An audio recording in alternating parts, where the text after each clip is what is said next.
for the easiest loaf of sourdough bread you're ever going to make. It's got a crunchy crust, an airy middle. It's delicious. You're going to love it. Let's get started. So the first thing that we have to do the night before we make this loaf, or even a few hours before, I want to feed my sourdough starter. So I've got my starter right here, and it's pretty runny, pretty liquidy. It needs to be fed. Smells like it needs to be fed. A little bit more tangy, a little more sour. So I'm going to get rid of a bunch of this starter that's now going to become my discard. So I may use this discard to make crackers later. I'll keep it in my refrigerator, and I can use it for so many different things. Okay, I've got about probably 10 to 15 grams of sourdough starter here in this jar. Everything else I've discarded out. And the reason for that is because I'm feeding this overnight. And so I know it's going to take a lot longer for the small amount of starter in the jar to rise and get peaked and bubbly and active. And I want that because I'm doing this overnight. If I wanted this ready within 3 to 4 hours, I would have kept a lot more of that starter, and then I would have fed it equal weights of flour and water, and that would be ready in about 3 to 4 hours. But I want this ready in more like 10 to 12 hours when I'm going to mix up my dough tomorrow morning. And so I'm trying to just take a little bit of starter that I have left in here, and I'm going to add 150 grams of flour, and then I'll add 150 grams of water. If you go over a little bit or under, that's okay. You just don't want the water to be more than the flour. The flour is that food for your starter. All right, so I was a little over. So I'm gonna tear my scale again, and now I'm adding in my water. Now it is pretty warm outside, and so I know that this is going to rise a little bit faster just because the temperature of outside and even in my kitchen is pretty warm. And so I'm using cold water as I'm mixing up the starter, and that way my starter will, hopefully be ready in about 10 to 12 hours. If it was really cold here, I may change up that ratio. I'd maybe do a 1 to 5 to 5 ratio, or a 1 to 8 to 8 maybe if it was colder for an overnight feeding. But a 1 to 10 to 10 is usually my preference for an overnight feed because my starter is really active and healthy. So I've got my starter right in here. I fed it. I'm gonna find the lid and put it on here, and I like to scrape down the sides if I can, and we're going to let it sit here all night long. And in the morning I'm gonna come back and I will look at this, and we hope to see it doubled in size, bubbles all throughout, nice and active, ready to mix up our super easy, simple sourdough bread. Good morning. Already been for my walk, but my starter is ready to go. Bubbly, active.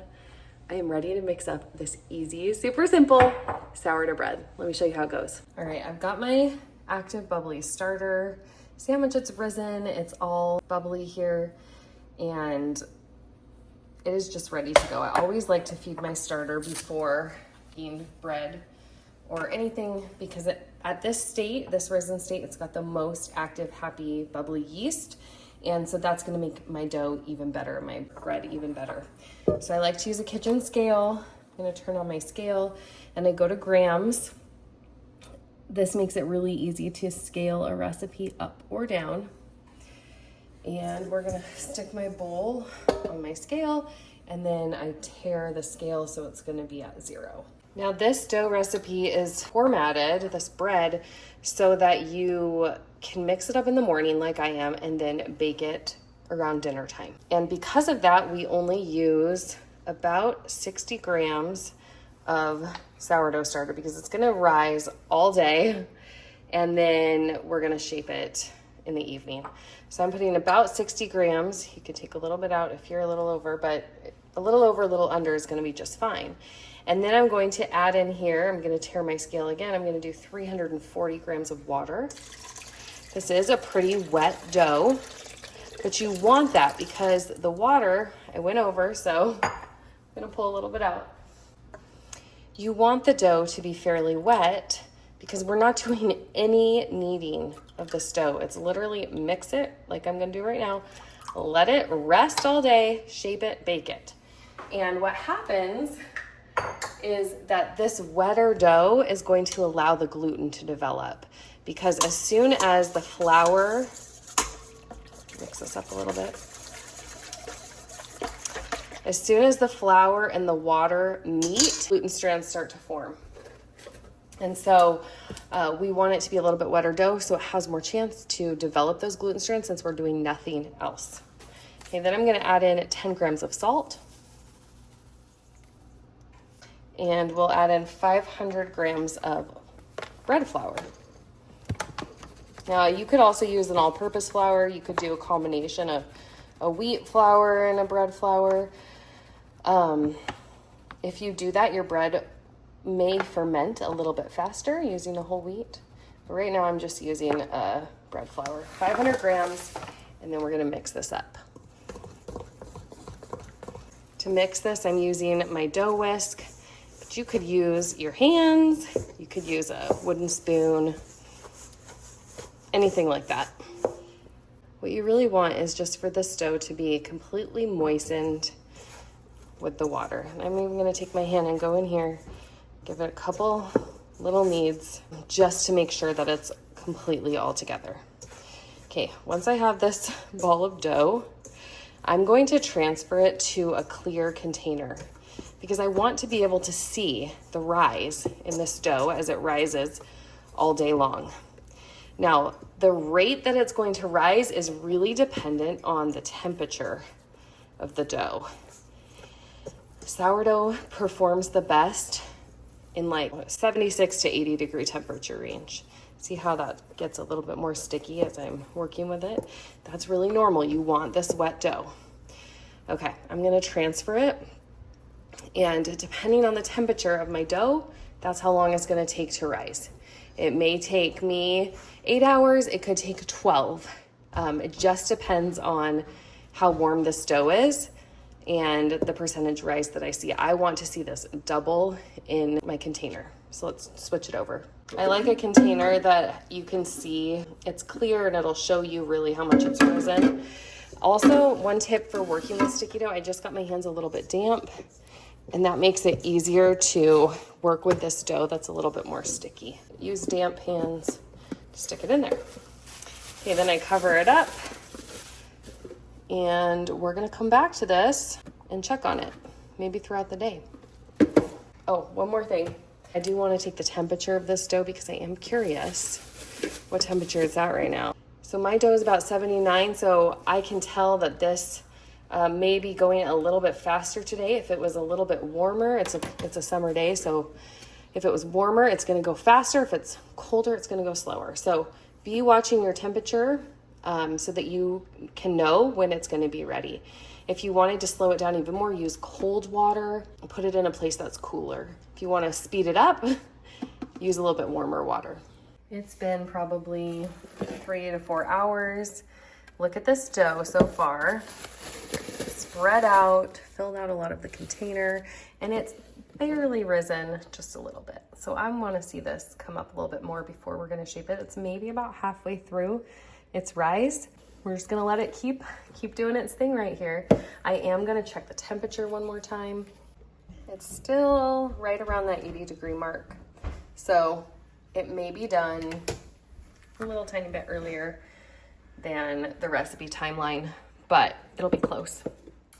Look at how beautifully doubled this is from where it was this morning. So you can see all the bubbles in there. It smells pretty good too. How easy was that? You just let it sit and rise. You want it to be just about doubled in size. It's still kind of domed a little bit on the top. That's what I'm looking for. It was a little bit warmer in my kitchen today, so this process went a little bit faster than the 10 to 12 hours because my dough was around 80 degrees instead of the 76 or so that I recommend in the recipe. So just watch your temperature and make sure that's just something you're looking out for when you're making this dough. If I were to let this go longer, it could easily overproof and then bake up really flat, and I don't really want that. So we're gonna take this dough out. Now shape it and stick it on some parchment paper. I like to use a little bit damp, wet hands when I'm working with this because it is a sticky dough. Sourdough tends to be sticky. That is normal. To shape this dough, we're just gently picking it up and going around in a little bit of a circle. Now use damp hands. That's going to help the dough to not stick to your fingers. You just are getting this very gentle circular shape like this. And then we're gonna stick it on some parchment paper and cover it up with a bowl. That keeps it from drying out while it's rising. We're gonna let it rise. It's not even gonna rise very much, but we're basically gonna let it relax a little bit for about an hour. While that happens, I'm gonna preheat my Dutch oven in about half an hour. So I'm gonna prep this Dutch oven. I love to bake my sourdough in a Dutch oven because it gives that initial burst of steam that gives you the crispy crust on the outside. Now you don't have to bake it in a Dutch oven. If you wanted to bake it in a loaf pan, instead of shaping it how I just did, you could stick it in a loaf pan instead. Let it rise, or put another loaf pan on top of it and bake it that way. You still get that steam for the first 20 minutes or so of baking. But anyway, I love my Dutch oven, especially if you're a new beginner baker. It's gonna be the easiest way, so you don't have as much troubleshooting with your oven because it works for almost every oven.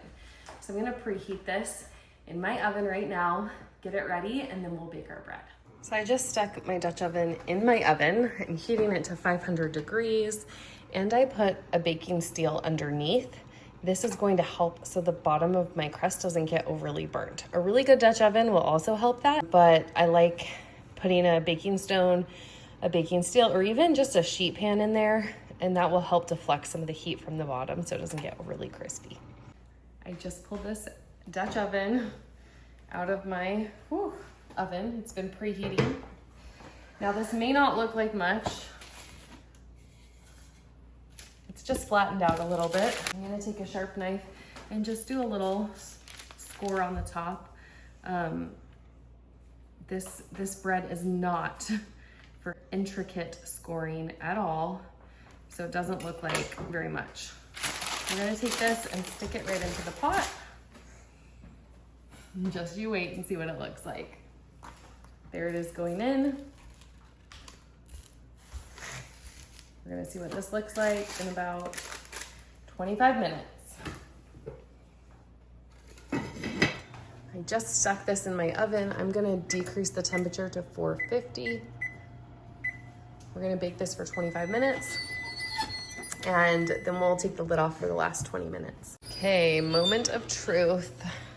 I'm gonna take the lid off, see what it looks like. Ooh. Look at that. Okay, it's gonna bake for another 20 minutes or so. It's gonna get a crispy crust. It's looking good. Okay, it's been another 20 minutes. Look at that loaf. We're gonna check it, the temperature. I like to just come in and make sure that it's really reading about 210. That's what we've got here. So it's ready to come out.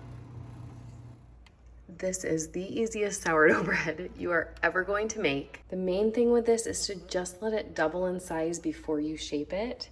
May not look like much when you actually go to stick it in your oven, but you get this gorgeous crispy loaf. We're gonna let it cool and then we'll slice it.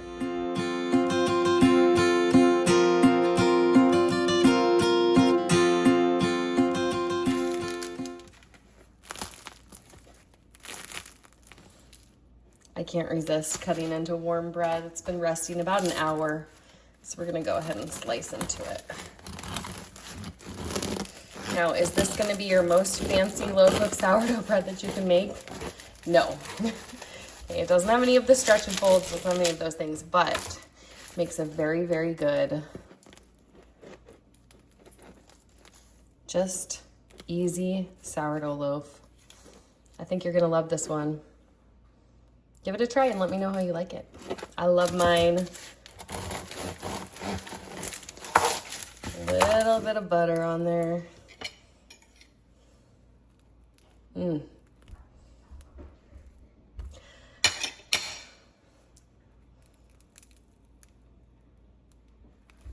So good. There's your easy sourdough loaf. I hope that you go make this. Sourdough, it does not have to be complicated. If you want something a little more advanced, go check out my classic sourdough artisan bread. That one is probably the one I make the most, but this one is perfect when you just want a nice loaf of bread, quick, easy, no folds, nothing. I hope you love it.